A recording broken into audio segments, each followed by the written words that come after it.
Hey, what's up, everyone? So, real quick, I wanted to thank everybody for all the very kind comments that you guys have been leaving. I'm looking through all of them, and all your suggestions for everything are great. And I'll be talking more about that soon on the future plans. But I did want to jump in and share this thing that I did recently. And I am slowly building up my website right now. It's just kind of it's got placeholder stuff, but there will be an image here. Anyway, so there's a couple sections here, sketches. I have some recent sketches on here. You can click around and check out what's there.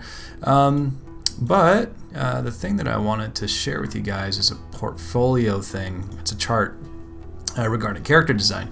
So in the charts section, you have a whole bunch of things that you can see, as I mentioned previously. And this first one over here, character portfolio chart, is kind of like my quick breakdown. Well, not quick. It's a visual breakdown of what you could put in your portfolio and how to kind of maximize what's in there. And if actually, let's do that. So this version is rather not. It's not the highest res, but if you go down here and click portfolio chart, high resolution, it'll open up a new window at full res. It'll load up, and then you click that and you could kind of move around and actually see what I wrote here. So let's take a look at that real quick.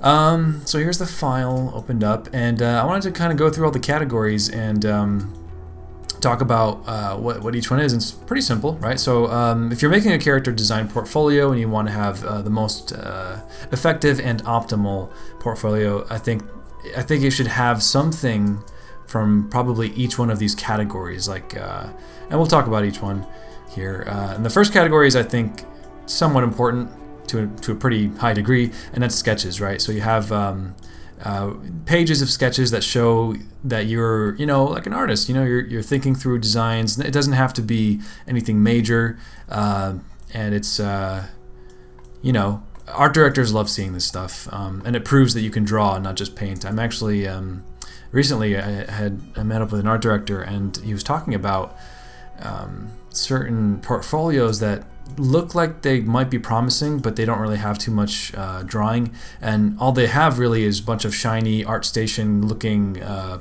guess, photo bashed stuff, and but when they actually hire the person, it turns out that they can't really draw or illustrate or do compositions or do any of this kind of stuff. So this actually is pretty helpful to have in your portfolio to be very effective. By the way, sorry I don't have all the names and the who did all of these. I kind of just grabbed them real quick to put the piece together. I'll try to come back and put the credits another time. And then the second category is variations. So with whatever you're designing, this shows that you're thinking through different possibilities, like maybe different costumes, different color schemes, and perhaps the character's wearing different things here and there, and you show the progression of it, or the layers, and then silhouettes and variations in terms of shape design and stuff. So that's another great thing to show. Furthermore, this is kind of more for like the modeling. Like if you're going to pass off your character to a 3D modeler, turnarounds are really, really good. So front and back, sometimes the side. They're pretty straightforward. You just, design out the front as well as the back to make it very clear for the modeler to know what he's supposed to make, or he or she. And the next part is the same thing, the turnarounds, but with more detail. Now this is the juicy stuff, because it shows the art director or the studio really, what you're thinking, and specifying the different materials and all that stuff. And this one's pretty great too. It has a lot of nice call outs and the reference photos of the textures, really fun things. Even for this, you get a lot of different, I guess, form languages of how to sculpt the different parts of the limbs, right?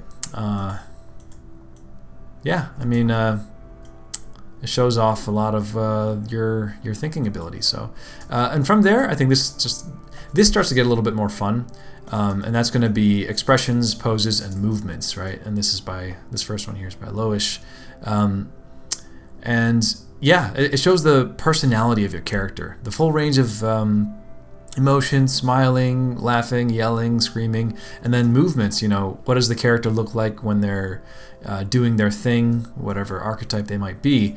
And so the range is pretty wide, but it shows a bit more personality in the character than just like a turnaround like these over here. So then we go over here, and then this is just the single render. It's pretty common. You have a standalone character rendered in some studio lighting. Sometimes there's a background, right? And that's really up to you. But each one of these, I think, showcases a good job of, a single render of the character. Not too complex of a background. You can if you want, but that's one thing you can add. And then taking that to a further degree, Archetype Lineups. Now this is showing the whole range of your characters. You got big, medium, small. You got the skinny guy, the wide guy, and maybe these are the good guys and the bad guys. This one's by Carlin Lim. She's friggin' awesome. I worked with her over at ArenaNet, and brilliant designer. She's one of the best artists I've known. But yeah, character lineups, really great. It shows variety, and it kind of and it tells a lot about the story just by seeing the characters all next to each other. So, and then the final category I have over here is splash. This is the fun stuff, right?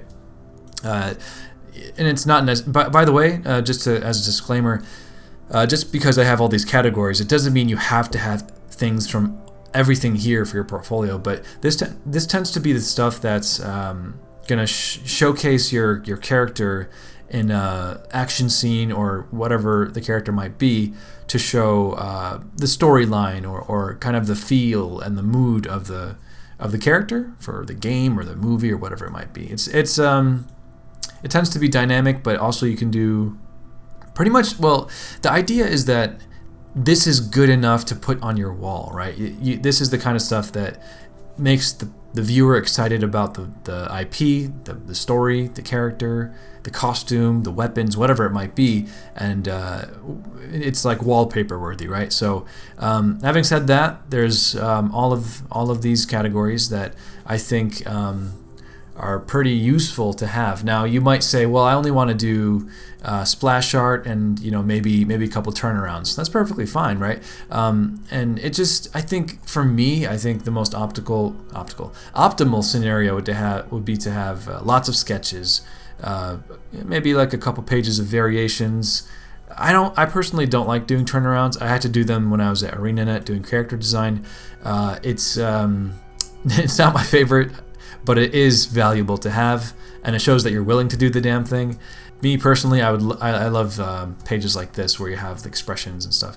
And then splash art, it's really great to have as well, but not as necessary as a character concept artist, because concept artists do all this stuff here on the left mostly, and then the illustrators usually take that concept and make the splash art. But if you can do it all, then more power to you.